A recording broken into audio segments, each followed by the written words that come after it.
March is Fraud Prevention Month, and while getting scammed can be a very isolating situation, it can be easier when family is involved. Joining us now is personal finance expert Barry Choi with why having open conversations is essential for fraud protection. Good morning to you, Barry.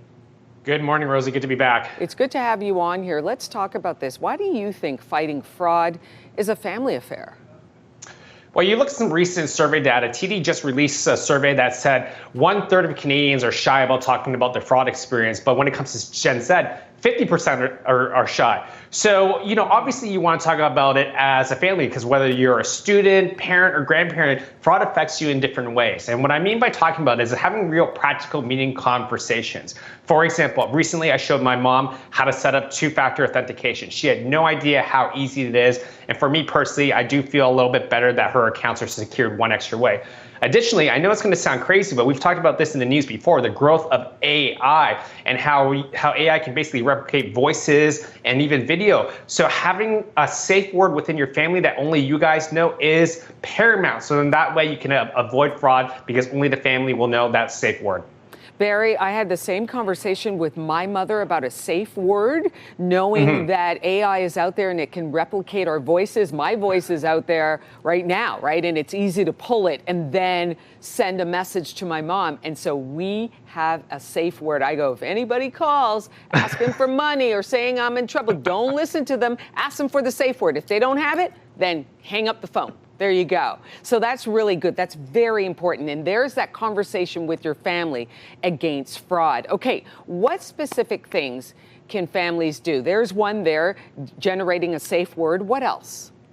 The most important thing overall is to just talk about fraud in general, but also think about your financial institution and what fraud prevention tools they offer. For example, if you bank with TD, you can actually lock your debit and credit cards directly through the TD app and website. So this is obviously useful if you ever lost your card, you think it's gotten stolen.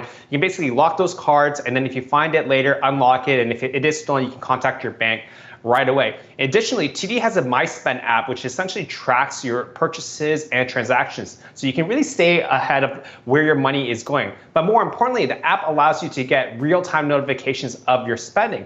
So say you're spending and then you get an alert to your phone, no big deal because you've made the transaction. But if you're sitting at home and you're getting an alert saying you've made a purchase somewhere in Europe, obviously that's fraud. Go back into your app, lock that card right away, contact your bank. And when you do contact your bank, make sure you're calling the number on the back of your credit or debit cards. You don't want to call those numbers that you get in text message because that could also be a scam. Okay, that's good to know. Other ways that families can secure their devices?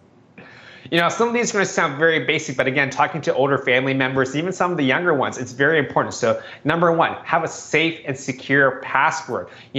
Don't do birthdays, don't do pet names, don't do your address. Mix of characters, numbers, symbols. Number two, when using public Wi-Fi, don't do any banking or logging into your email. You want to make sure you're using a secure network. Always update your software and apps because whenever there's a vulnerability, thieves will find it. And finally, don't click those suspicious links. I know we talked about it, but it is such a big deal. Okay, how about social media? That seems to be a natural place for fraud. With social media, it's actually crazy because so many things can happen. Quite often you're going to have people asking you, what is your mother's maiden name? What is your pet, for your first pet's name? And these are ways to try to trick you into giving up your information. And in case you're not sure or you want more resources to learn about these fraud attempts, I would suggest going to td.com/protect yourself because they've got a section dedicated to protecting families about their fraud. Specific resources such as what is the most common scam, how to fight financial fraud. So it's just having that information available to yourself and making sure you're using it and constantly educating yourself because as we know, Rosie, you report it all the time. There's always a new scam that's coming up. Absolutely. Barry Choi, it's been great having you on talking about ways of preventing fraud. March is Fraud Prevention Month, and here we are talking about it in ways to involve the family. Really important information there. Barry Choi, personal finance expert, thank you very much. No problem, anytime.